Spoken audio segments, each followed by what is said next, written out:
Shirkadda diyaaradaha ee Blue Sky Airlines ayaa taageero iyo taabagelin u fidisay kooxda isku mid ah Night Team, oo ah koox ay ku midaysan yihiin ciyaartoy naafo ah kana ciyaarta kubadda gacanta. Munaasabad kooban oo lagu muujinayay taageerada shirkadda ayaa lagu sheegay in ujeeddadu tahay dhiirigelinta dhalinyarada naafada ah iyo horumarinta ciyaaraha bulshada. Guddoomiyaha kooxda, Cabdiraxmaan Shuceeb Ciiltire, ayaa ugu mahadceliyey maamulka shirkadda taageerada ay siiyeen kooxda, isaga oo sheegay in garab istaagga noocan uu sare u qaadayo niyadda ciyaartoyda iyo horumarka kooxda. Waxa uu tilmaamay in isku mid ah Night Team ay door muhiim ah ka qaadan doonto mideynta dhalinyarada iyo dhiirigelinta bahda ciyaaraha dadka naafada ah.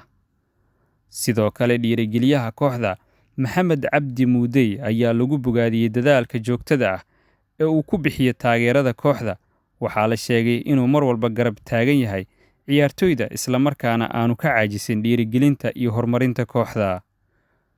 Maamulka Blue Sky Airlines ayaa sheegay inay sii xoojin doonaan taageerada ay u hayaan bahda ciyaaraha, gaar ahaan kooxaha dadka naafada ah, si loo abuuro fursado iyo horumaro ay bulshada uga qayb qaataan. Ugu dambeyntii, kooxda isku mid ah Night Team ayaa ka mid ah kooxaha si weyn looga yaqaano dadaalka wadajirka iyo horumarinta ciyaaraha dadka naafada ah.